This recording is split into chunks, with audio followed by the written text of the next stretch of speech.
Certo, então a fala tá com você, Tito. Fica à vontade. Qualquer coisa que você precisar, Ana Ju e eu também estamos aqui disponível.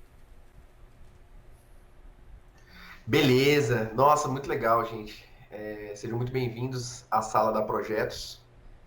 Nossa, eu botei um temporizador aqui gigante no meu lado para não tomar muito tempo. Vamos tentar ser o mais breve possível. Vou apresentar um pouquinho do que a gente vai conversar aqui hoje, tá? Vou pedir que vocês se manifestem a qualquer momento que vocês quiserem tirar alguma dúvida, vocês usem o chat, né? Vocês podem também levantar a mãozinha e tem um a gente pode conversar um pouquinho sobre ela depois, para vocês conhecerem um pouco da plataforma do Whereby, é muito interessante, tá? E ela é colorida, assim, porque, na verdade, a Projetos, ela é muito viva, né? Muito cor, é multicultural, então a gente gosta de conversar muito em ambientes coloridos. Vocês podem perceber, meu cenário de trabalho aqui é super grafitado, a gente gosta... Nasci com esse propósito, né, no meio cultural, então faz total sentido a gente trazer um pouco dessa vida. Tá, vou falar um pouquinho do que é projetos e tudo, né? Mas eu só queria reforçar, porque alguns entraram depois, um aviso que os meninos passaram no início de que está sendo gravado, tá bom? Vai ficar disponível para vocês. Aqueles que não se sentirem confortáveis com a gravação, não tem problema, não precisa ligar a câmera, mas aqueles que se sentirem, tiverem mais à vontade, pô, ligue, porque é interessante, a gente vai abrir, vai conversar. Então é importante também o mundo ver vocês. Afinal de contas, é isso que a gente busca, né? A gente busca, na verdade, de um meio profissional, vocês serem vistos e serem lembrados daqui por diante. Então, vamos começar a falar sobre o bate-papo terceiro setor. É o quê? O bate-papo terceiro setor é um webinário construído por nós, da Projetos, do Empreendedor Público, que eu vou explicar um pouco sobre o que é. E, na verdade, é uma metodologia que nós utilizamos para dinamizar, né, essas explicações que a gente vai fazer aqui, esse bate-papo que a gente vai desenvolver. Queria super agradecer o pessoal da coordenação do curso de Artes Cênicas da UNB. Nossa, muito bacana esse convite, fico extremamente lisonjeado. E o empreendedor público, ele está aqui para exatamente fazer isso, tá? Vocês que quiserem postar nos stories ou, enfim, quiser de alguma forma fazer uma publicação a respeito disso, pode tirar fotinha, a gente compartilha lá, a gente, enfim, começa a fazer esse benchmark, esse network, que é muito importante também para o meio profissional, e marca o empreendedor público, tá? Em toda rede social, YouTube, é um termo único, a gente é um termo único, ninguém no mundo utiliza empreendedor público. É muito disruptivo, então é muito legal a gente começar a fruir essa informação. Tá? Então, só marcar o empreendedor público que a gente, né, senta o dedo no compartilhamento, tá? Vamos lá, vou compartilhar a tela com vocês, vou explicar um pouco sobre a minha vida, quem ser eu, tá? E vocês, mais uma vez, quando se sentirem confortáveis, pode mandar mensagem no chat, tirar dúvidas, estou à disposição. Né? E eu vou falar um pouquinho sobre do que trata. Vocês estão conseguindo, eu acho, né? Vamos fazer a primeira interação. Só responde, dá um joinha no emoji ou bota no chat. Vocês estão conseguindo me ver e ver os slides? Tá tudo certo? Né? Tá, pô, um joinha. Legal. É um outro recurso muito interessante. Gente, a introdução se trata do seguinte. O bate-papo, o terceiro setor, ele surge num movimento muito legal, que é um movimento de democratização informações que estão relacionadas à administração e contabilidade pública. Isso que é o empreendedorismo público. O empreendedorismo, de um modo geral, ele não é você abrir um negócio, né? O empreendedorismo também, né? Claro, mas o empreendedorismo, de um modo geral, ele, na verdade, é essa essência de solucionar problemas, é de transformar a realidade que você vive e transformá-la em algo mais eficiente, mais adaptável. É você conseguir corresponder à realidade que você está vivendo. Então, o empreendedorismo é você fazer esse movimento, é você fazer essa mudança, essa mutação do que você está vivendo para algo melhor. Então, o empreendedorismo no setor público é você disruptar todas essas métricas que nós temos que são extremamente engessadas, chatas, burocráticas, cheio de termo ridiculamente burocrático. Então, assim, eu falo mesmo na cara, viu, gente? Então, assim, o empreendedorismo público é isso, é trabalhar com administração e contabilidade pública de um jeito mais leve, beleza? Então, esse é o princípio. O bate-papo, ele vem nesse sentido, tá? O bate-papo, ele vem nesse sentido de trazer essa dinâmica, se democratizar esse acesso à eventualmente são difíceis a primeiro olhar, tá bom?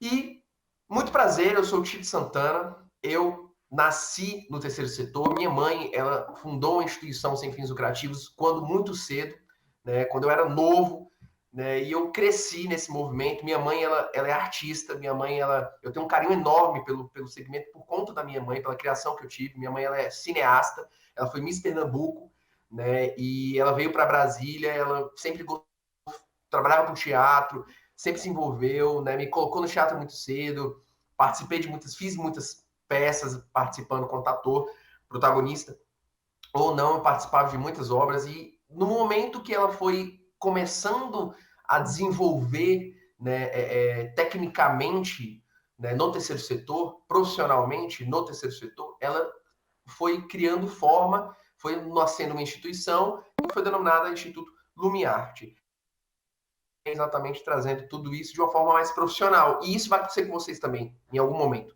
tá? Vocês levando para a vida de vocês, fazendo esse curso, se especializando, trabalhando na área de artes cênicas ou então áreas paralelas, né, a vertente, a temática de artístico, cultural, vocês inevitavelmente vão precisar se profissionalizar. Então, o Instituto Lumiarte ele surgiu com isso. Ela fez filme, longa-metragem, filme que foi concorrer ao Urso de Ouro na Europa, na França. Então, assim, minha mãe ela é muito ligada, né, no meio artístico cultural. E eu cresci, né, trabalhando com marketing, sou o cara do marketing, sou o cara da publicidade e propaganda, e o que aconteceu foi que eu observei, né, a necessidade de profissionalizar o Instituto Lumiarte mais do que ele já existia. Então a gente, né, precisou recorrer a questões de publicidade que eu tinha para transformar isso tudo, né, numa realidade e algo mais profissional. Então eu surgi nesse contexto. Né, eu entrei no Instituto Lumiarte, né, com 18 anos, tranquei minha faculdade para abrir alguns negócios, não funcionou, enfim. Né? Quebrei 4 negócios, que não é o caso agora. E aí eu entrei no Instituto Lumiar e falei, não, beleza, vamos mudar essa realidade aqui. E eu toquei um pouquinho o coração do marketing nessa instituição, né, que já tem mais de 10 anos de existência, né, uma instituição fortíssima, e aí é onde veio o sentido do empreendedor público, onde eu fui percebendo que não só o Lumiar precisava disso, mas todas as entidades, artistas, agentes socioculturais, todo mundo que atuava no terceiro setor, que eu vou explicar o que é o terceiro diante, né, precisava dessa perspectiva, tá? Precisava desse sentido profissional. Então eu surgi nesse contexto. Hoje fundei alguns anos atrás a Projetos Consultoria, tá? Que enfim a gente está nessa plataforma que é da Projetos Consultoria. Ela auxilia as entidades privadas sem fins lucrativos, os agentes socioculturais, os agentes socioesportivos, os agentes terapêuticos. Então essas pessoas que estão no terceiro setor levando políticas públicas diretamente para a comunidade onde vive, a Projetos auxilia, tá? E o empreendedor foi uma construção baseada na projetos, né, de democratizar essa informação. Então, é isso que aconteceu. Os meus números são os números, assim, bacanas, eu acho interessante a gente falar, modéstia à parte. Eu fui o primeiro e único, né, a aprovar, o único que eu digo, na idade, né? Ninguém teve, ou só até hoje, mais novo, projeto no fundo da criança e do adolescente, com cunho artístico, cultural, que eu vou explicar para vocês como funcionou, no valor de 1,1 milhões de reais, né, aprovado tão novo, que eu tinha o quê? 20 anos, eu tinha 19, 20 anos, então vocês podem ser os primeiros a aprovar um valor tão alto e tão novo, né, num fundo como esse, que eu vou mostrar para vocês o caminho para vocês fazerem esse tipo de abordagem, né, do artístico cultural em outras vertentes, em outros mecanismos de fomento e incentivo, tá? Isso a gente vai falar um pouquinho mais para frente. Aprovei esse projeto de 1,1 milhão hoje com os meus parceiros de São Paulo. Eu tenho um parceiro, né, uma filial em São Paulo, em Sorocaba, que a gente atua na área da saúde, na área do esporte, na área do lazer, na área da educação. Já são mais de 40 milhões de reais prestado contas a nível federal. Deixa eu só desativar isso aqui, porque senão vai ficar vindo as mensagenzinhas aqui do que eu também trabalho com bolsa de valores, e aí vai ficar vindo as mensagenzinhas, né? E é isso. Esse sou eu, tá? Sou maluco, e agora eu queria ouvir um pouquinho de vocês. Eu queria ver quem é que tem coragem de ligar o áudio, falar, olha, não precisa ligar a câmera, você fala assim, olha, Tito, eu sou fulano, sou Beltrano, e é assim, assim, assado, gosto disso, disso, daquilo, e tô aqui por isso, tá? Então, quem se dispõe, né? Vamos lá, gente, vamos trazer um pouco de dinâmica, vamos falar um pouquinho de vocês. Vou abrir o tempo de eu... Ó, maravilha, já tem alguém. Marisa Miranda, liga o microfone, Marisa, fala um pouquinho, não sei se você vai conseguir aí. Fala um pouquinho. Oi, dá para me ouvir? Perfeitamente, tudo bom? Prazer, vou até tirar aqui a tela para você ficar em evidência aí pra gente. Seja bem-vindo. Prazer, meu nome é Marisa Miranda, eu já atuo como atriz em Brasília há alguns anos, né? Atualmente, durante a pandemia, fui para outra área, né? Agora eu estou mais na área de animais de zoológico. Mas a minha área de pesquisa em artes cênicas é trazer a linguagem performática como algo viável para as grandes massas, que é assim, a razão que eu quero chegar no mestrado em algum momento. E aí eu quero deselitizar a linguagem performática para que as grandes massas possam alcançar ela de alguma forma. Então, e aí eu achei interessante também o tema da palestra e quis vir. Legal, me fala um pouquinho, Marisa, você falou da área dos zoológicos? Isso. Atualmente eu estou me profissionalizando em animais exóticos e silvestres, porque eu quero trabalhar também com ambientações de recintos, né? Além da minha área de pesquisa, a questão de trabalho mesmo, que possa me dar dinheiro, seria a dublagem. Então, como a dublagem é uma função que eu posso fazer enquanto faço outra coisa, eu também estou me profissionalizando em ambientação de recintos para poder reinserir animais na fauna. Que legal, bacana. O que você não quer dizer também que você não consiga aplicar o que você entende e aprende de arte cultural no meio que você está atuando também. Eu acho muito legal. Né? Seja bem-vinda, gente. Tem mais alguém que queira se apresentar? Bacana esse momento, só para a gente quebrar um pouco o gelo. Alguém quer dizer alguma coisa? Ó, eu tô aqui por isso, eu sou fulano, sou Beltrano. É muito importante. Tem mais alguém? Vocês também Calor, podem ir no meio e tal. calouros, não sejam tímidos. Eu acho que Voltei, gente. Pode falar, Samuel. Acho que você levantou a mão primeiro. Não, amigo, pode falar. Eu ia falar porque vocês não estavam falando, pode falar. Não, maravilha. Meu nome é Lucas, venho lá do norte de Minas, uma cidade chamada Chapada Gaúcha. Nasci e fui criado lá. Nasci dentro de um ponto de cultura, então eu sempre estive próximo assim, de projetos culturais. Minha mãe também sempre esteve à frente de vários projetos. E me interessou demais assim, essa oficina. Eu acho que chegar já no curso de artes cênicas, entendendo que os projetos estão aí, a gente tem várias linhas que podemos seguir, né, de projetos mesmo da área performática, de teatro, de produção cultural. sim. E eu sou muito afim assim, de aprender mesmo a como lidar com isso, com a arte, ligando diretamente com a economia criativa, né? Então, muito feliz, muito obrigado pelo espaço e tamo junto. Muito legal, seja bem-vindo. Como é seu nome? Desculpa, tá aparecendo convidado em inglês. Lucas. Lucas, beleza, Lucas. Beleza, seja bem-vindo, cara. Parabéns. Alguém tinha levantado a mão? Quem foi que levantou a mão? Fui eu. E aí, Fala, seja galera. bem-vindo. Só o bonde dos tímidos aqui, né, gente? Pô, é isso. Meu nome é Fábio, eu sou ator também. Já estou há um tempo já também no cenário de Brasília. Sou músico também e já tem um tempo que acho que desde o ano passado, eu de fato me certifiquei de que eu queria trabalhar com audiovisual, né? Dentro da área artística, mesmo como ator, né? Trabalhando mais na área de publicidade, na área também do cinema, principalmente, mas também estando atrás das câmeras, né? Dentro da produção.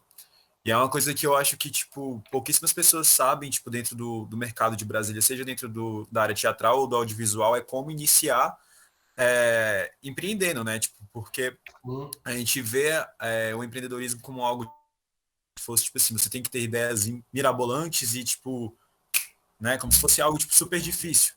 Mas eu acho que o mais importante é ter um network interessante, ter conhecimentos interessantes para as diversas áreas, ter pessoas que querem trabalhar contigo. E aí eu tô aqui hoje porque eu acho que isso pode me contribuir bastante, não só como ator na área teatral, mas principalmente também na área do audiovisual, né? Ainda mais aqui de Brasília. Então, é isso. Legal, bacana. E o audiovisual é muito forte no Brasil, pode parecer que não. Pra caralho. A gente não assiste tanto filme assim, mas não é assim, não. É muito forte, mas maravilha, Fábio. E não só isso, cara. Eu vou depois você me lembra, eu vou comentar em alguns projetos como é que a gente insere em quase todos os projetos. O Max está aqui, ele está controlando a sala do nosso parceiro da Atom Studios. Né? Em todos os projetos a gente consegue inserir, sugerir para que o proponente ele coloque, né, algum recurso audiovisual, porque isso não só traz o comprobatório do resultado, você faz um registro de tudo o trabalho que você executou, um projeto, às vezes, de comunidade terapêutica, a gente coloca o audiovisual para fazer esse registro. Então, tem vários lugares onde você pode também, né, faturar, e aí a gente vai conversar um pouquinho sobre isso também na oportunidade, tá bom? Massa, então. Obrigado. Mais alguém, pessoal? Alguém quer falar? Não, se vocês estiverem sentindo obrigados a falar, o importante é só a gente, né, se conhecer, tá? Então, à medida que for acontecendo o bate-papo, vocês também têm a liberdade de falar, Tito, eu tenho uma dúvida, quer abrir a câmera e tal, vocês ficam à vontade, tá bom? Samuel, você queria falar alguma coisa? Não, eu ia me apresentar, só que o pessoal falando. Mas basicamente eu sou estudante de artes cênicas também. Eu faço também administração pública na FGV, e aí esse é um assunto que me interessa muito. E é isso, tamo aí. Beleza, bacana, seja bem-vindo. Gente, eu vou pedir desculpa para vocês se tiver algum distúrbio assim de áudio por aqui, porque tá tendo uma obra perto aqui do escritório, e aí fica às vezes uma batida e tal, mas nada perturbador. Beleza, vamos lá. Então vamos adiante no nosso bate-papo, tá? Já tomamos uns 15 minutos e tem um cronograma gigante aqui consumindo aqui do meu lado, então não tenho nem como me perder.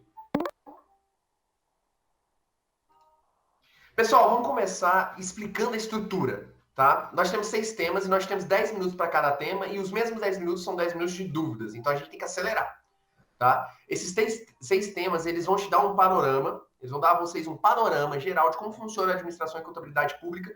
Eu vou dar um pouco de artístico cultural, mas eu quero que vocês entendam o universo, né, para além da temática, né, para além do artístico cultural, porque existem possibilidades que vocês podem utilizar o artístico cultural, vocês podem utilizar aquele conteúdo que vocês estão absorvendo, aquilo que vocês estão especializando, em outras áreas também, tá bom? Então, eu quero que vocês abram um pouco a mente de vocês para receber o que eu vou passar para vocês a respeito de outras temáticas, de outras áreas, tá?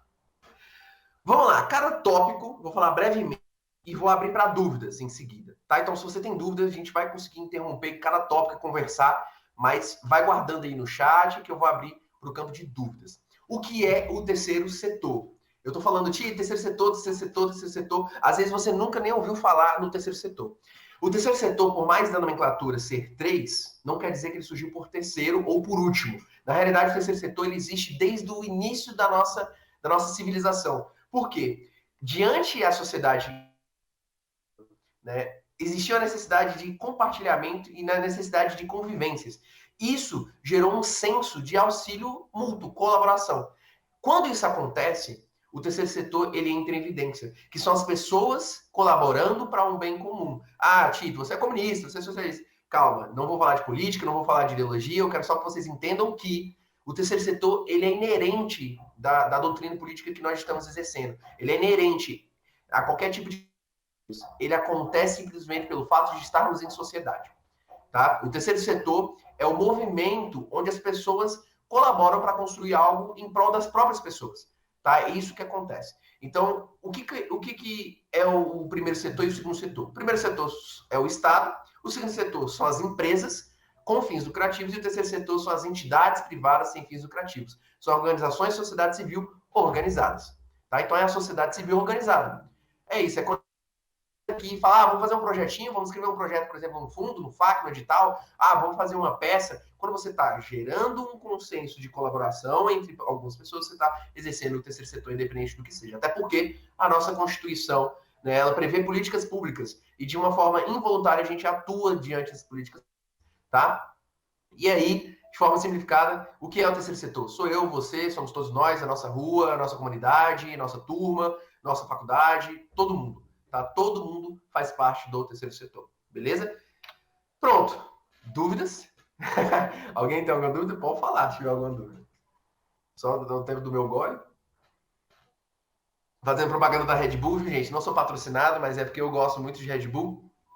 Tá? Red Bull, se estiver assistindo depois, pode mandar um recebido pra gente. Nenhuma dúvida? Então vamos adiante.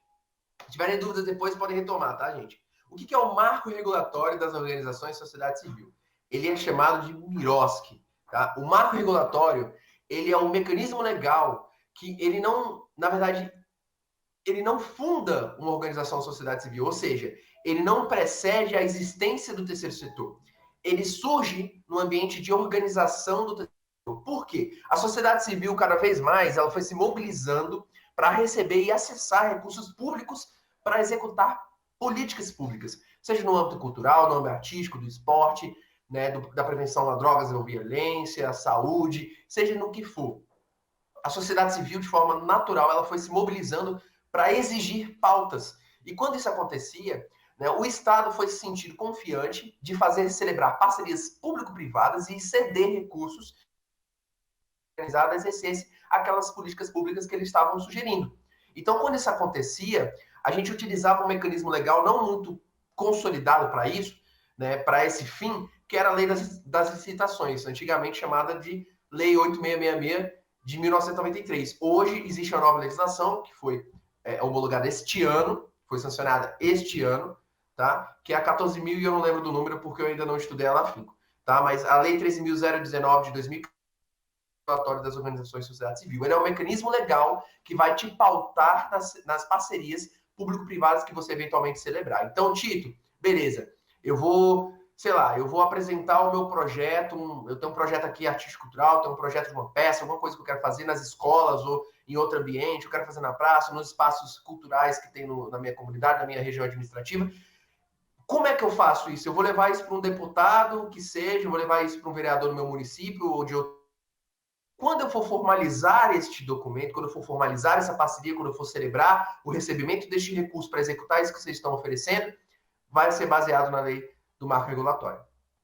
Tá bom? É só isso, para vocês entenderem o que é o MIROSC. Claro que existem outros mecanismos, como, por exemplo, o contrato de repasse, contrato de termo de ajuste, isso tudo, né, que, por exemplo, é o caso do FAC, do Fundo de Apoio à Cultura no Distrito Federal. Ele não usa o marco regulatório, mas o marco regulatório ele pode sim ser utilizado como parâmetro,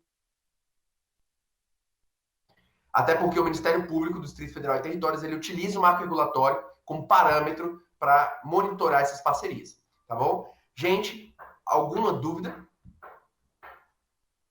Vou falar alguns númerozinhos. Quem estiver anotando e quem curtir número, né, que é muito importante no marco regulatório. A Lei 13.019 de 2014 é o marco regulatório. Ela teve redação atualizada na Lei 13.204 de 2015. 13.204 de 2015. Redação atualizada dela, o decreto distrital, ou seja, toda a legislação que nós temos um decreto que é o como o executivo executa e implementa aquela lei em seu território. Então, a lei é macro, o decreto é um pouco mais micro, tá? Então, nesse sentido, nós temos o decreto distrital, que é o 37843 de 2016, que é o decreto distrital do marco regulatório. E nós temos em cada secretaria os atos normativos setoriais, ou seja, cada secretaria, quando você for celebrar uma tem uma portaria que regulamenta, né, aquela parceria dentro daquele âmbito, tá? Então é importante vocês saberem que existem esses níveis da administração pública para o legislativo, que é muito importante. Vamos lá, vamos falar um pouquinho sobre gestão. O que é a gestão da entidade? Quem que é uma entidade aqui, Tito? Vocês são entidades. Ah, não, Tito, mas eu não tenho nada a ver com religião, enfim, não prego nada, não. A gente confunde muito o termo entidade, né, com um ente. Tá? Então, você tem um ente religioso, você tem um ente do poder público, que são as grandes empresas fundadas, né, as grandes estatais, ou então os entes que são os órgãos públicos do poder público, mas entidade é quando a gente exerce, né, uma função, né, de ente. Então, quando a gente traz para o âmbito privado uma função de ente, a gente é uma entidade. Isso por que eu digo que vocês são entidades? Porque se vocês saírem do curso e montar um coletivo, montar uma crew, né, montar um grupo de artistas, ou então montar alguma coisa que vocês queiram, por exemplo, eu quero montar uma produtora de vídeo, tá? Então, vocês vão, inevitavelmente, entrar nesse ambiente de entidade. Então, tem entidade privada sem fins lucrativos. Isso quando terceiro setor. Eu posso ser do segundo setor, Tito? Posso abrir um MEI e posso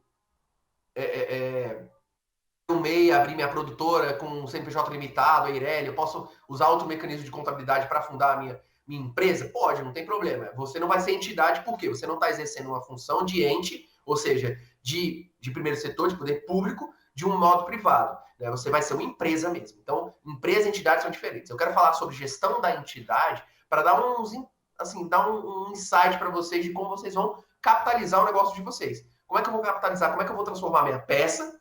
No âmbito geral, minha peça teatral, porque foi o que a gente divulgou, publicitarizou. Mas, às vezes, eu tenho outro produto. Às vezes, eu tenho um produto de oficinas. Às vezes, eu tenho um produto de filme. Eu quero fazer um filme. Às vezes, eu tenho um produto só que é eventos, produção de eventos. Então, assim, independente do que você for fazer, observe que você nunca pode ganhar mais do que sua empresa. Essa é a dica crucial que eu vou lá para vocês, tá? Erro próprio, tá? Isso foi uma coisa que aconteceu comigo no início da Projetos.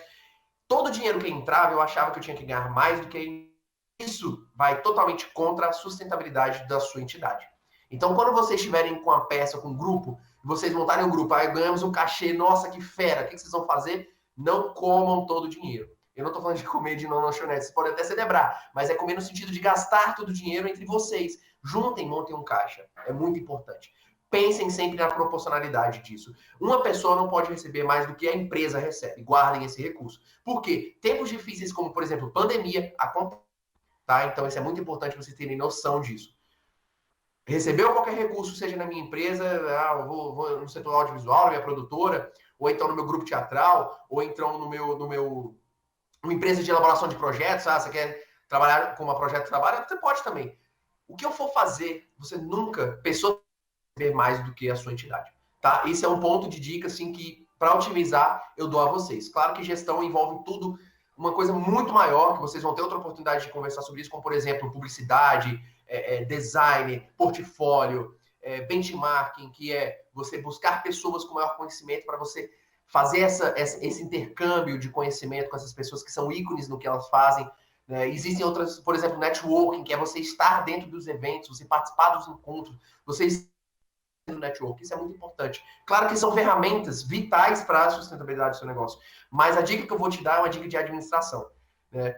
Não receba mais do que a sua empresa, tá? Do que a sua entidade. Beleza? É uma dica básica. Tito, beleza, eu vou fundar uma entidade privada sem fins lucrativos, uma ONG, né, que é um termo hoje em dia que nosso povo escuta ONG e fala, nossa, não, pelo amor de Deus. Não, ONG existe e tá tudo bem.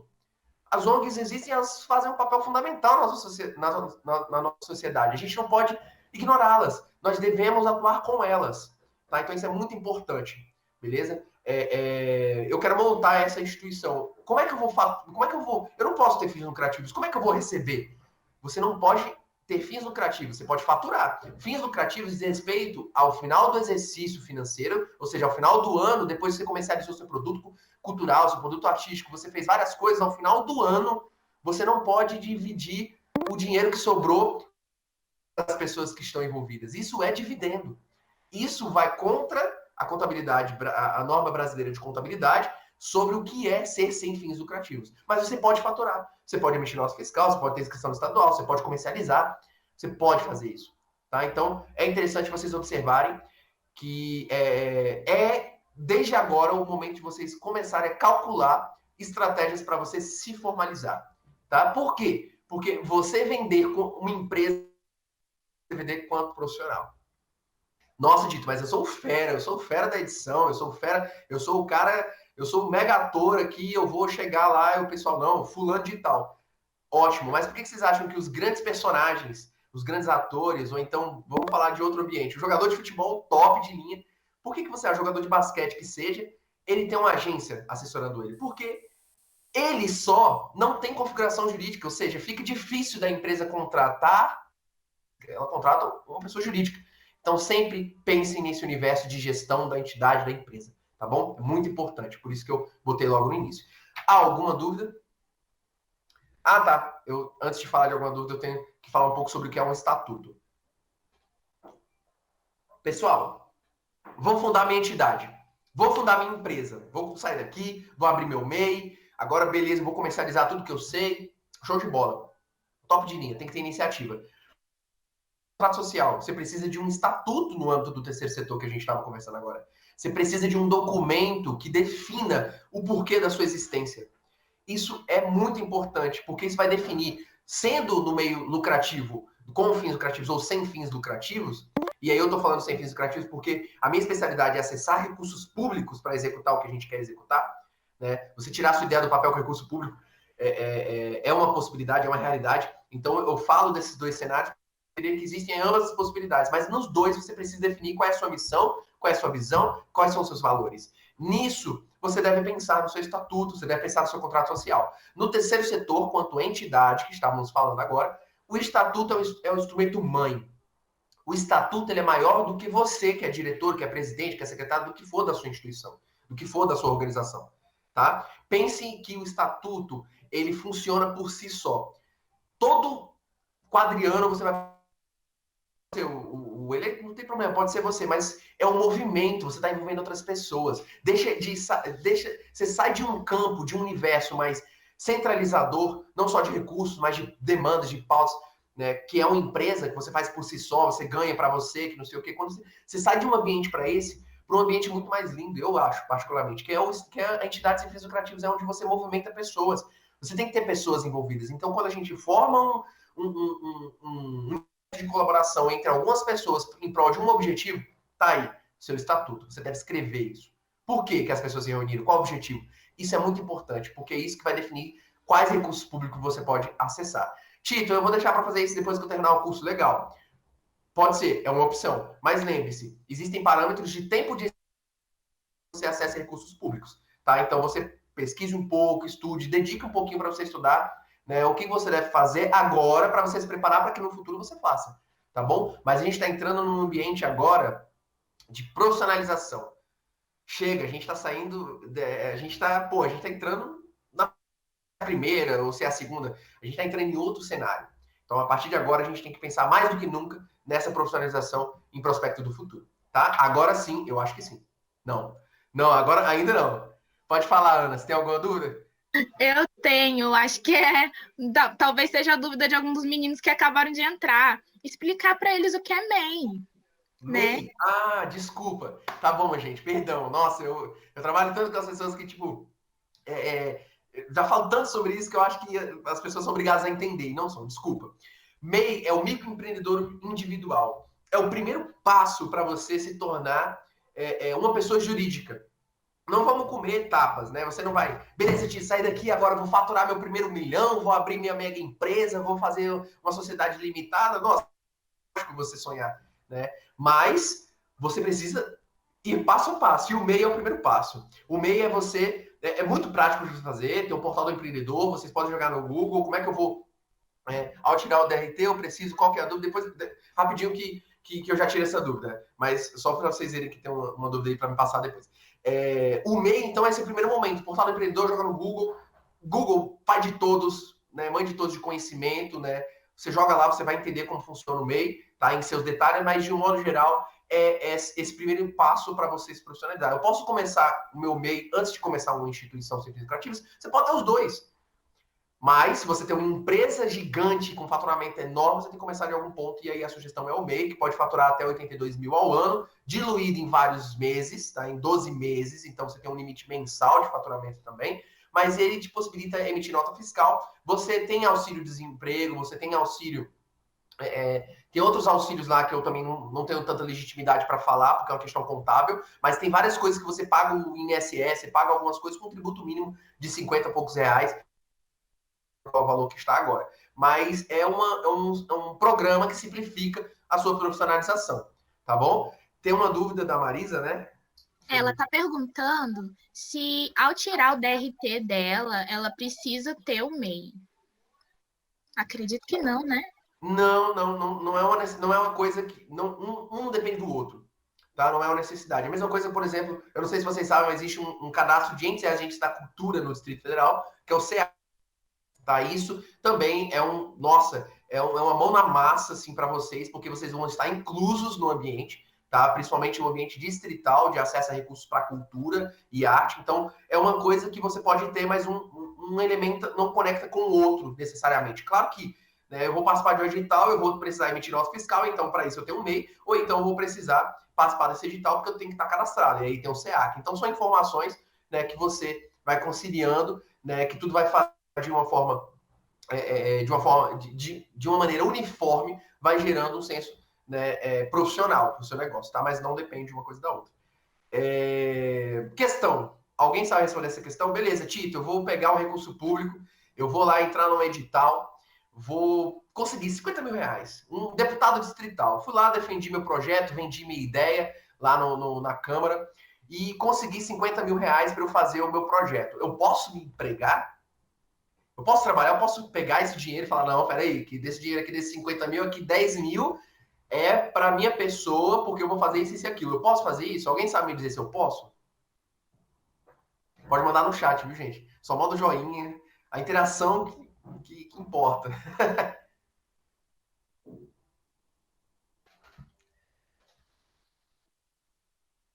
Ah, legal. O Ander mandou até uma cara assim, falando, não, será? Muito legal. Beleza. Você pode, tá? Já vou esclarecer. Você pode. Eu posso empregar um familiar? Já vou explicar como isso funciona. Beleza, eu posso. Isso já é uma pergunta meio que retórica, né? A gente já fala, pô, tá óbvio que eu posso fazer isso. Mas e um familiar? Será que eu poderia empregar um familiar? Alguém da minha família? Meu tio, meu namorada, meu noivo, minha noiva, meu filho, minha filha? Maravilha, Marisa. Pode. Acontece que, a princípio, pela legislação, você pode. Tá? Então, a legislação, você sempre lê a legislação que está em pauta. Por exemplo, o FAQ, ele usa um formato. Enquanto a emenda parlamentar, o termo de fomento, ele usa outro mecanismo legal. Então, você, a princípio, pode. Mas o né, em alguns níveis, ele traz vedações expressas. Então, se você vai fazer um projeto em Brasília, você não poderia empregar um familiar de primeiro nível, até terceiro nível. Né? Por exemplo, Bahia você já poderia. Então, existem decretos diferentes em regiões diferentes, existem mecanismos legais diferentes. Então, de um contexto geral, você pode, porque a questão ele é capaz, ou você é capaz de exercer a função que está proposta para esse projeto, para esse trabalho? Então, você tem que ter um currículo para isso. Tá? Esse é o ponto familiar, vai depender da legislação que está pautando aquela formalização. Tá? Agora, sim, alguma dúvida, gente, a respeito disso? Eu tenho. Tito, eu gostaria de saber.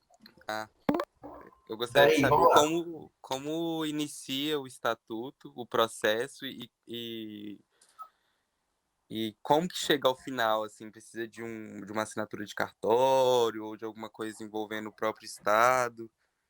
Legal. Muito boa pergunta. Na realidade, a primeira coisa que você precisa é de um advogado. Você precisa ter a assinatura de um advogado no seu documento. E é muito importante também, eu tenho um modelo de estatuto, depois se vocês quiserem, gente, vocês podem me solicitar, podem me mandar uma DM, @empreendedor público, inclusive se estiverem postando stories, alguma coisa, marca @empreendedor público para a gente compartilhar, tá? Mas lá nós temos, por exemplo, um modelo de estatuto que pode iniciar essa concepção do que é. O passo inicial é você ter alguém, né, alguém de legitimidade jurídica para te ajudar nessa concepção, tá? Até porque ela precisa assinar, e aí no caso seria um advogado, por exemplo, tá? E aí ele vai fazer toda a tramitação que precisa, que é registrar em cartório, que é fazer ata ata de fundação, que daí vai designar as pessoas, quem são essas pessoas, quem vai compor a diretoria, né? Quem são essas pessoas que estão participando desse movimento, né? Desse estatuto. Essas pessoas, elas estão E quem faz o quê? Qual que é a função de cada uma? Por que cada um existe? Então, essa ata de fundação, que é uma reunião, né, que é um encontro que vocês fazem, que vai ser tudo registrado por essa pessoa, por esse advogado, faz uma vaquinha, gente, vale a pena pagar, tá? E aí ele vai fazer toda a tramitação, vai registrar, e aí vai existir, né, um CNPJ para vocês vão ter vão definir contabilmente os seus códigos códigos de natureza de atividade econômica, que são as CNAEs, né? E é muito importante vocês entenderem que é uma empresa. Você não tem fins lucrativos, e o termo é até meio chulas para utilizar no âmbito dos sem fins lucrativos, mas você pode e deve existir como se fosse uma empresa, só para simplificar para vocês, mas jamais se auto-intitulem como empresa. No âmbito do terceiro setor, nós temos apenas duas: fundação e associação. Você pode ter instituto, tudo, cooperativa, mas ele entra na concepção da associação, conjunto de pessoas para desenvolver alguma coisa, ou na fundação, que é conjunto de bens para servir a alguma coisa, tá? Então, o bem, ele sustenta a fundação, né? Enquanto a associação são as pessoas, né? Nos dois casos tem algumas pessoas, né? Que são pessoas em prol de um objetivo, tá bom? Essa eu não sei se foi claro na sua dúvida. Tem mais alguma dúvida, gente? Uma dúvida em cima da dúvida? Tá de boa? Então, beleza, vamos adiante. Captação de recursos. Vamos começar a falar um pouquinho do faz-me rir, né? Eu sou pernambucano, o pessoal lá só fala de faz-me rir, que é o dinheiro. Como é que a gente consegue capitalizar, né, a nossa entidade? Como é que a gente consegue capitalizar a nossa empresa, né? Primeiro, o que você oferece? Qual que é o seu produto? Tá? Então, para você falar de captação de recursos, tem que falar do que você está oferecendo. A pessoa precisa de 10 mil. Beleza, para quê? né? Você precisa ter domínio do que você precisa pensar em um projeto, você precisa pensar numa estrutura que precisa ser financiada para, em seguida, você traçar um plano para a captação do seu recurso. Vamos falar um pouquinho sobre minha especialidade, captação de recursos públicos, tá? Você, né, acredito que a grande maioria aqui já foi, né, tirar título de eleitor, já deve ter, enfim, votado nas eleições passadas e, inevitavelmente, tem que ir vem votar num deputado, votar num deputado federal, distrital, senador, só tem que fazer essa votação. O senador ainda não precisa, né, porque já foi no ano retrasado, né, eu acho, no ano passado. Então, você vai fazer essa votação, né, para eleger alguém. Veja só como funciona o mecanismo, né, a máquina pública. Você vai eleger alguém que é seu representante quanto sua comunidade. Então tem alguém da sua comunidade que fala, nossa, vote em mim porque eu vou fazer isso e aquilo, vote em mim porque eu faço isso e aquilo, vote em mim porque eu sou desse movimento, né? Você elege alguém, você define, olha, eu votei nesse númerozinho que é essa pessoa porque isso, por aquilo. Você, em contrapartida, pode cobrar para aquela que a pessoa cumpra tudo aquilo que ela prometeu. E constitucionalmente falando, e vem outro número para vocês, que é o artigo 166 da nossa Constituição, ela define como é composto a nossa contabilidade pública no sentido, né, de participação do legislativo, que é a nossa tríade econômica. Nós temos o plano plurianual, a lei de diretrizes orçamentárias e a lei orçamentária anual, né, que definem como funcionam os desembolsos do executivo, como é que ele vai pagar as coisas.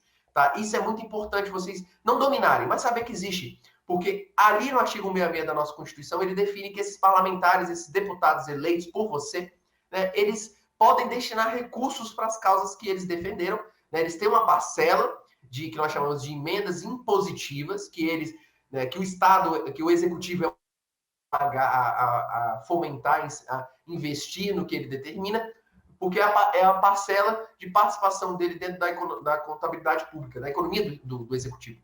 Tá? Então, você pode levar um projeto para o deputado distrital e falar, olha, eu tenho um projeto legal que ele compactou com essa e com aquelas políticas públicas, tá? Ele faz isso e faz aquilo, né? E eu acho que seria interessante você fomentar esse projeto com, sei lá, 100 mil reais. Nossa, Tito, mas 100 mil é muito. Eu comecei nesse parâmetro mesmo, 100 mil reais. Hoje estamos executando projetos de milhões aqui na Projetos e nossos parceiros. Então, à medida que você for adentrando o mercado e que a administração pública, de um modo geral, vai te conhecendo, tá? Você vai conseguir captar cada vez mais recursos, cada vez mais volumes. Tá? Então, captação de recursos, na verdade, ela é uma troca. Você tem algo a oferecer e alguém, né, gostaria que esse serviço ou produto fosse oferecido. Isso no âmbito da administração, no âmbito do poder público, ou então na contabilidade pública, ou então no âmbito, né, empresas mesmo, do livre comércio. Você também pode ter um produto, você deve ter um produto que você deve ter esse produto como pilar central do seu negócio e você oferecer isso para a sociedade.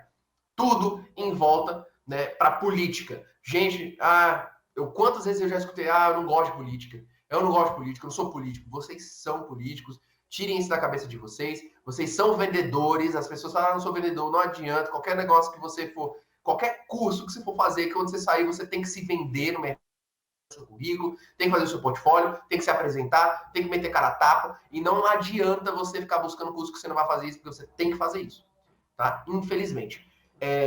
Basicamente isso.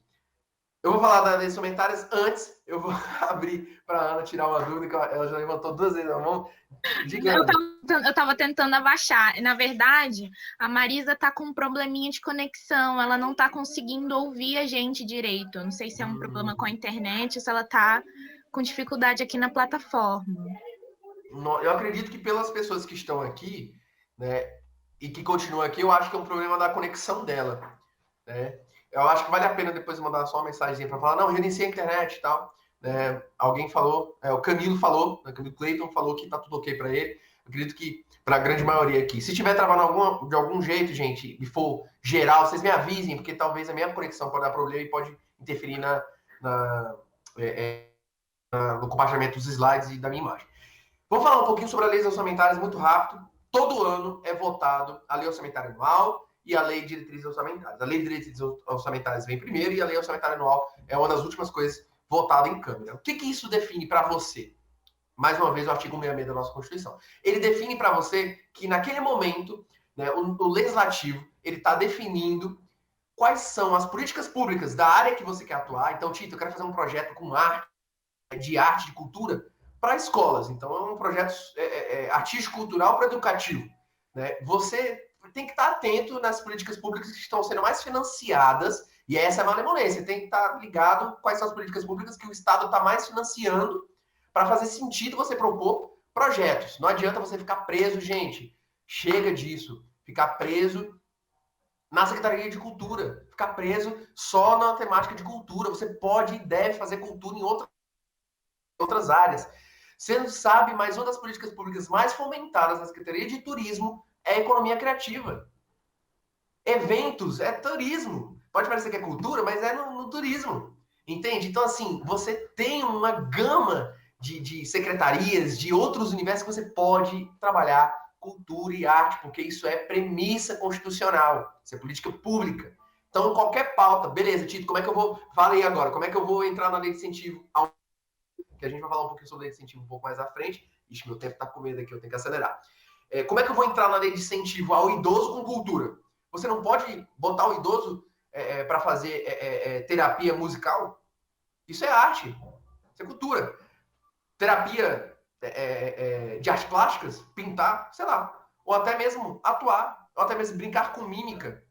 Sabe? Isso é motor, isso é saúde para ele. Mental, física. Então você pode fazer só aquecimento artístico, sei lá, vocês desenvolveram um tipo de aquecimento, né, diferente para atores e atrizes, né? Será que vocês não podem oferecer isso para algumas comunidades específicas? Seja pessoas de rua, ou seja para idoso, ou seja para mulher vítima de violência? Vocês podem? Vocês não recortar o projeto de vocês? Será que eu posso fazer arte e cultura no recorte racial dentro da Secretaria de Justiça e Cidadania? Será que eu não posso oferecer arte e cultura para as pessoas que são vítimas de preconceito? Pode e deve.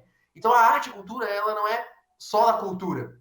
Ela é do Brasil, ela é do povo. Então, assim, você tem diversos ambientes que você deve buscar exercer o que vocês fazem de melhor, que é o que vocês mais gostam. Não se prenda só à cultura. É o maior erro que existe na Secretaria de Cultura. Eu peço encarecidamente para que o parlamentar, ou então, vocês terem ideia, eu tenho R$1,5 milhão só em ofício do Sisconep. Que o que é o ofício do Sisconep? É o documento que o deputado te dá, importante vocês saberem disso, dizendo, olha, estou te dando esse recurso, estou indicando, estou avisando ao executivo que esse recurso é para isso, que é para o seu projeto. Então, eu estou com R$1,5 milhão, só que 600 mil está lá na Secretaria de Cultura e fica parado, aí eu peço parlamentar para o gabinete, vamos mudar? Vamos colocar no turismo? Vamos colocar na Secretaria do Empreendedorismo? Vamos colocar na Secretaria de Justiça e Cidadania? Vamos colocar na Secretaria da Mulher? Entende? Então, você pode buscar outras formas. Você pode trabalhar o meio ambiente com cultura. Você pode fazer um grande movimento de plantar árvore com cultura.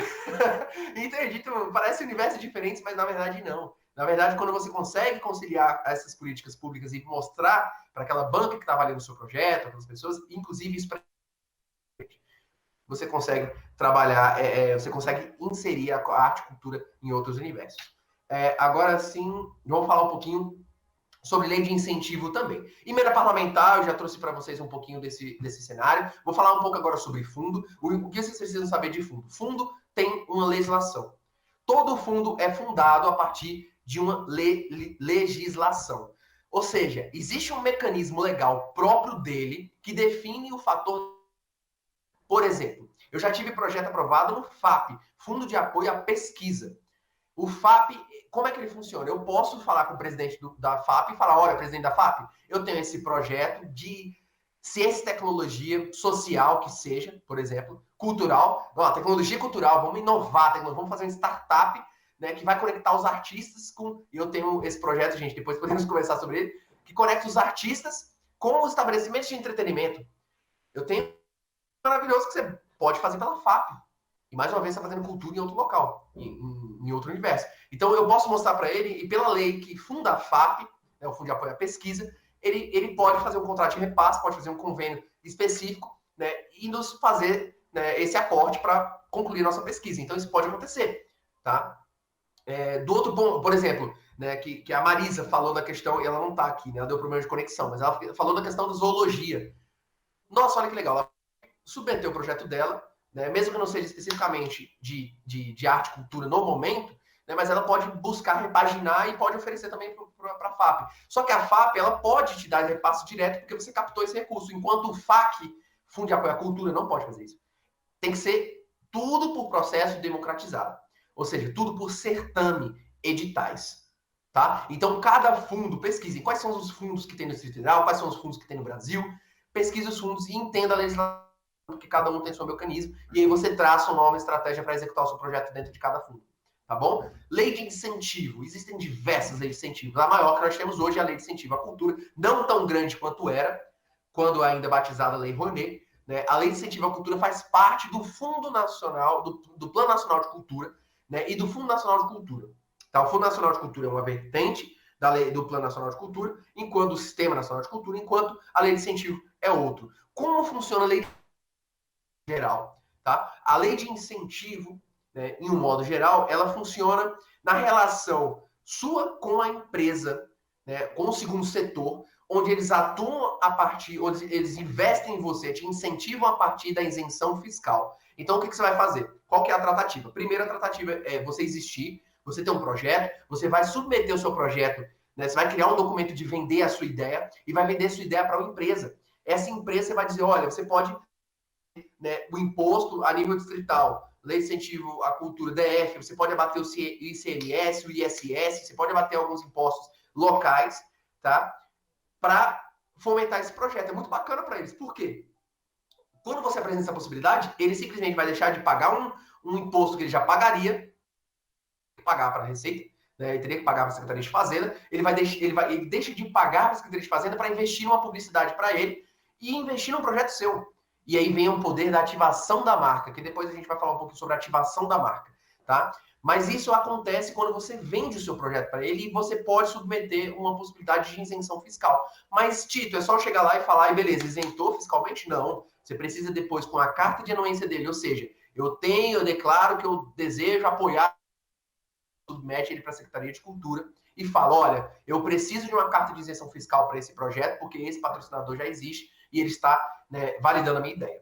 Então, vai passar por um CRI, vai passar por uma comissão de avaliação do seu projeto, vai responder diligência, você vai aprovar o seu projeto na lei de incentivo local e vai receber o recurso do camarada da empresa que te ofereceu.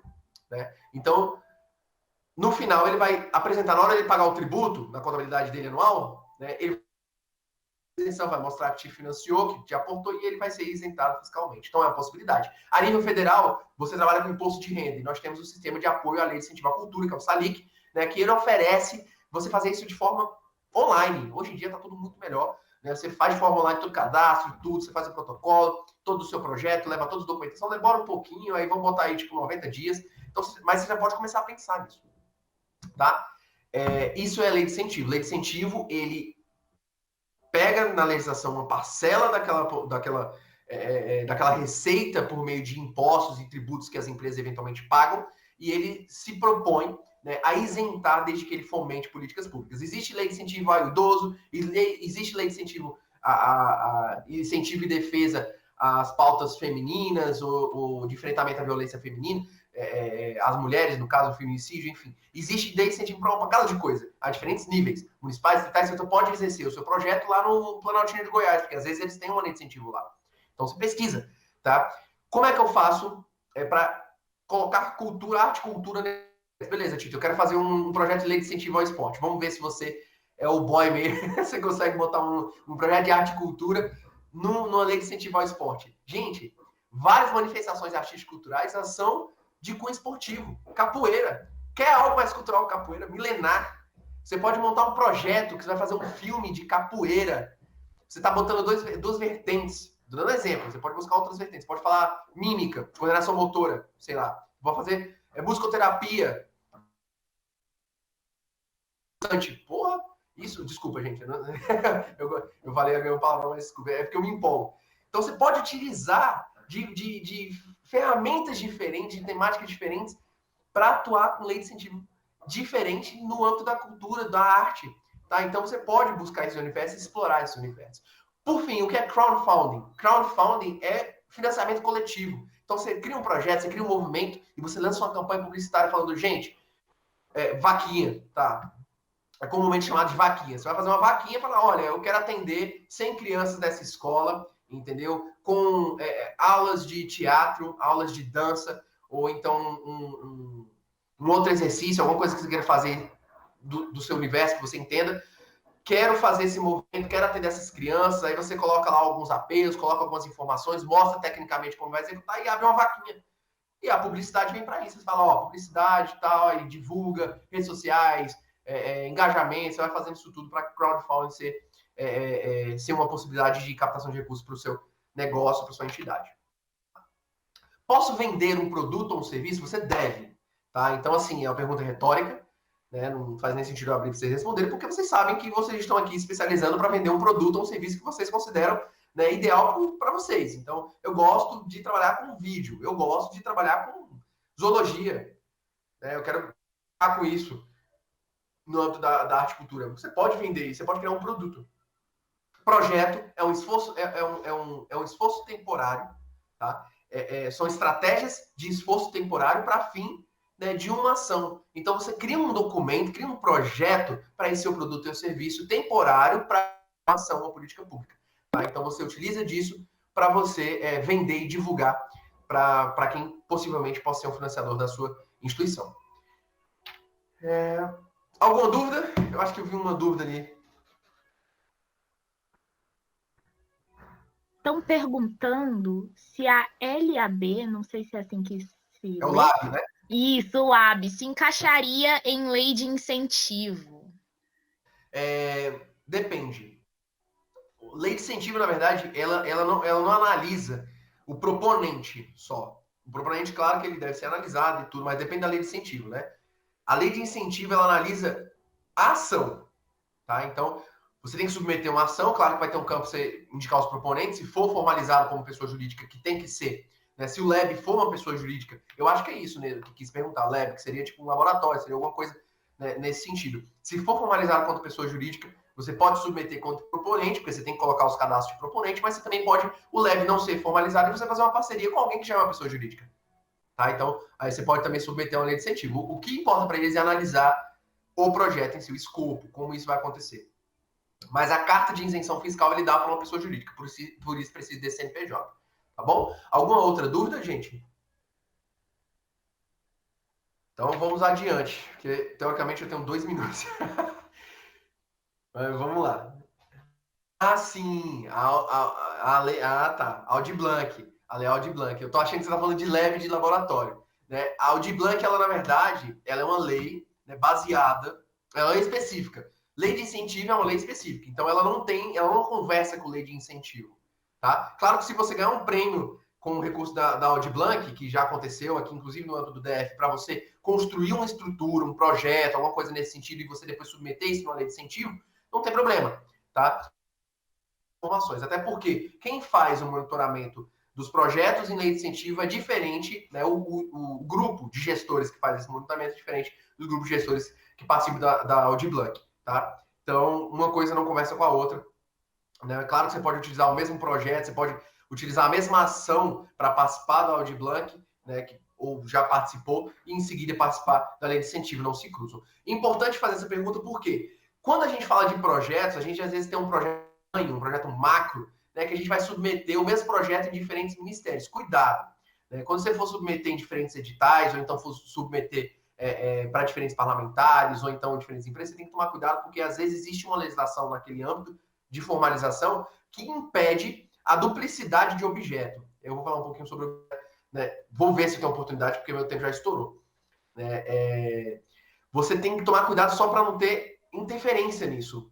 É como se você estivesse recebendo recurso para 2 coisas e você fazer uma coisa só, você vai cumprir com as 2. Então, você tem que tomar cuidado, tá? O que são projetos? Projeto é um esforço temporário, tá? Ele tem data de início, meio e fim, para você exercer, né, uma política pública. Eu gosto de falar dessa forma porque não existe possibilidade de você construir alguma coisa que seja só com visão capitalista. Você precisa ter uma visão também da sociedade, vou nem dizer socialista, ou como você precisa ter uma visão da sociedade, o benefício do senso comum, do interesse público. Então, o projeto é um esforço temporário, com início, meio e fim, em prol de uma ação que evidencie, que ative uma política pública. Ponto. Tá? mas nós temos 3 tipos de documento. Nós temos o documento de venda, nós temos o documento de disputa e o documento de execução. Isso é uma técnica estruturada pela Projetos, tá? Para simplificar a ideia do que é um projeto. Um projeto ele pode ser um documento de venda. E qual que é o apelo do documento de venda? Visual. Nossa, é o impacto. Às vezes eu sou um cara que eu gosto de grafite, gosto de desenhar. Meu tempo acabou. Pode continuar? Tá, deu um despertador. Tranquilo, vamos continuar, por exemplo, até 3h30. Pode Tá falar. finalizando, não se preocupe. Mas vamos lá. Então, esse documento de venda ele tem esse apelo visual, ele tem esse apelo do impacto. Por quê? Imagina você, alguém que financia ou que fomenta muito projetos artísticos culturais, tem quantos em sua mesa? Tem dezenas, tem centenas. Como é que você vai se destacar naquele bando de papel? Né? Ou então naquele e-mail e tal, não sei o quê? Visualmente. É o impacto da cor, da vida. É o seu brasão. Então, assim, é importante você pensar que o documento de venda, os detalhes mais minuciosos que você tem da sua execução, ele vai para onde? Para o documento de execução, ele não vai para o documento de venda. O documento de venda, ele é direto, ele vai direto ao ponto. Nós temos 2 documentos aqui na Projetos que eu gosto de apresentar, que é a carta apresentação, que ela mostra só um parágrafo de quem é você quanto proponente, e uma visão geral do projeto em alguns elementos como objetivo, como objeto, que é o resumo técnico do que vai acontecer, como público-alvo, como quantidade de beneficiados, porque número no documento de venda é tudo, número de pessoas, número de quanto custa, de quantas pessoas são beneficiadas, quantos vão trabalhar, quantos empregos gerados, isso é muito importante. Tá? O que é o documento de disputa?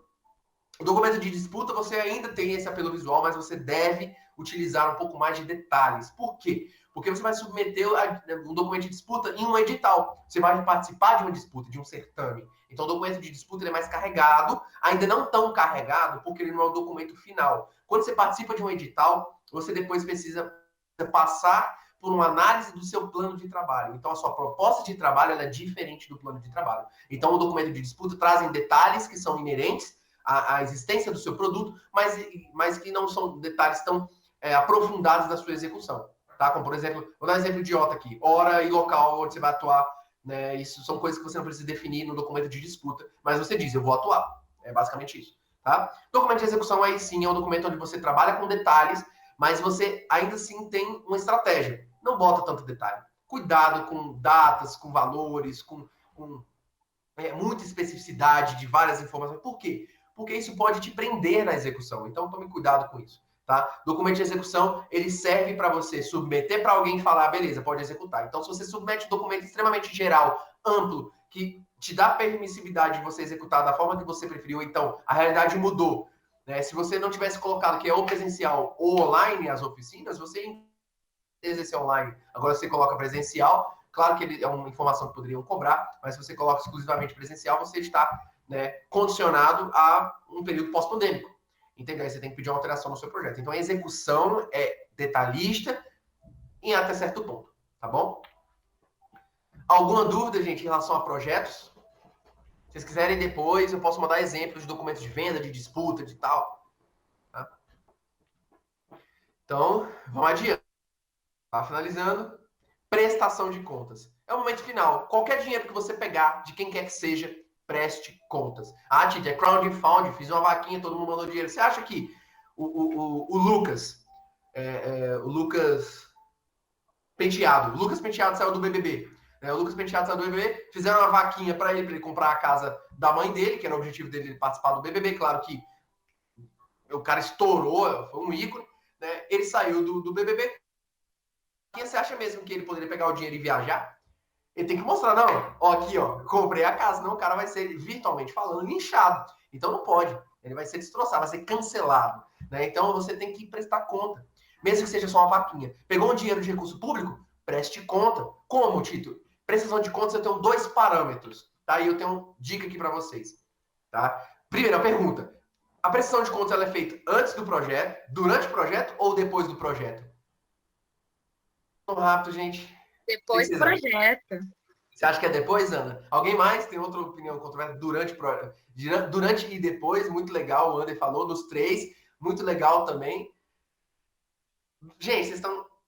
Assim, na verdade, eu diria mais que é dos 3 mesmo. Por quê? Porque a prestação de contas, quando você pensa na prestação de contas, você tem que pensar na sua execução, na sua construção do projeto.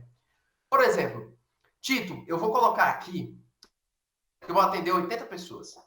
Vou atender 80 pessoas, vou fazer 80... vou fazer oficinas para 80 pessoas. Aí você começa a botar esses números. 80 pessoas, 20 horas de oficina, 2 locais atendidos. Aí você fala, caramba, será que eu consigo fazer isso? Isso, querendo ou não, é a sua prestação de contas, porque você tem que comprovar que você atende 80 pessoas em 2 locais diferentes com 20 horas de oficina.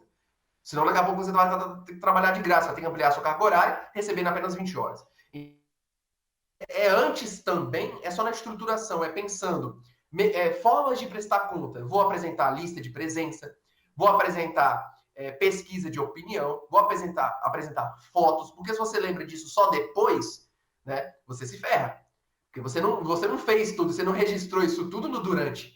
E se você pensa só no durante, você não estabeleceu algumas coisas na execução do seu projeto, né, na construção do seu projeto, que poderiam ser vitais para a prestação de contas. Então, parar um pouquinho e pensar como é que eu vou prestar conta dessa minha meta, dessa atividade que eu estou oferecendo. E você elencar mesmo, talvez, no seu plano de trabalho por fora. Não precisa ser botado no seu plano de trabalho, senão depois eles vão te cobrar. Aí você não deu para fazer lista de pesquisa de opinião, aí eles vão te cobrar. Cadê a pesquisa de opinião? Ah, não fiz. E aí? Lascou. Então, o que você faz? Você pega essa lista de opinião, essa lista de presente e bota fora, a sua estratégia de fora. Sabe? Você pensar antes para executar no durante, para apresentar depois, é o vital. Prestação de contas é isso. Tá? Para finalizar a questão da prestação de contas, nós temos 2 tipos de prestação de contas. O cumprimento do objeto. O seu objeto não deve ter número. São 2, 3 linhas ou uma linha dizendo, eu vou fazer isso aqui.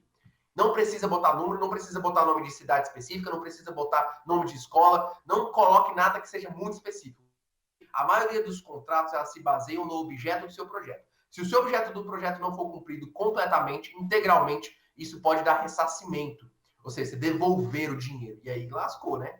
É por isso que mudou tudo com o marco regulatório. Antes as pessoas botavam, eu vou comprar esse figurino. O figurino assim, assim, assado. E o figurino, na verdade, era assim, assim, cozido. Aí o que acontecia? Devolvia o dinheiro. E devolvia todo. Nesse caso, hoje em dia, a gente devolve parcialmente. Mas do objeto, ele avalia o seu objeto e, sobretudo, de forma qualitativa e quantitativa. Eu vou dar uma oficina.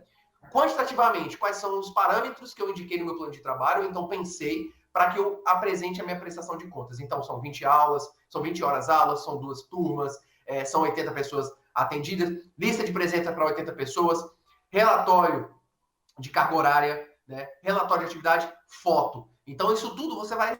não sei o que, você tem um relatório de cumprimento do objeto de forma qualitativa e quantitativa pelos números também. Então, é importante. Pesquisa de opinião é qualitativo, mas lista de presença é quantitativo, tá? Então, isso é muito importante. Não adianta você prever 10 webinários para 500 pessoas e você ter no último webinário 500 pessoas e nos outros 9 não teve ninguém. Isso é fraude para a administração pública. Então, é uma forma qualitativa, comprovada em todos os níveis, tá bom? Execução financeira, relatório administrativo financeiro. Cuidado, não cometa esse erro, nunca saque dinheiro. Por quê? Dinheiro que é sacado, ele some. Não há título, quer dizer que eu vou sumir com o dinheiro, você acha que eu não tenho responsabilidade? A questão não é essa. A questão é que para a administração pública, o dinheiro ele precisa ser comprovado como foi gasto. Então, o que você vai fazer? Você vai ter o rateio na conta bancária. Você vai ter o comprovante de transferência. É muito mais fácil comprovar que aquela pessoa recebeu o dinheiro do que um simples recibo. Tá? Então, cuidado, para você não passar por uma tomada de contas, para você não passar por uma diligência de prestação de contas, atente-se na execução financeira, tá bom? Nossa, Tito, é tudo tão difícil, é tudo tão complicado, eu estou desistindo de fazer qualquer projeto, não faça isso. Eu estou me antecipando porque é o que eu escuto, né? Não é difícil, é questão de hábito e estudo. Nada do que no mundo não seja baseado nisso. Você cria um hábito, você estuda e cria um hábito, é fim, a humanidade é isso. Então, quando você estuda e cria um hábito, né, de testar, de evoluir, né, você vai conseguir fazer o que você propõe. Tá bom? Então, gente, alguma dúvida quanto à prestação de contas? Então, vamos lá. Esse foi o nosso bate-papo, tá?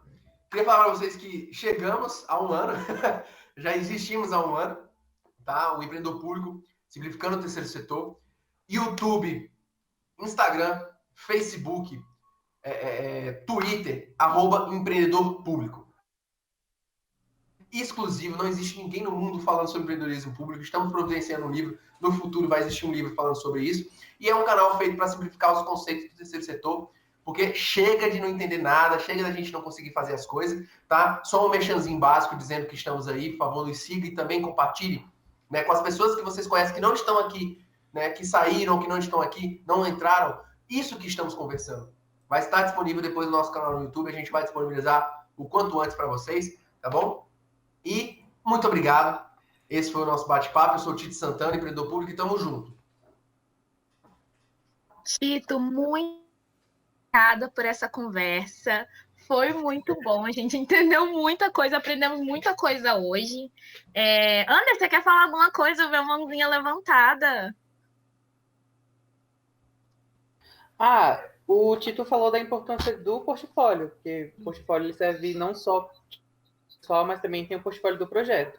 Amanhã eu vou estar dando uma oficina de portfólio e currículo cultural, então cola lá, gente.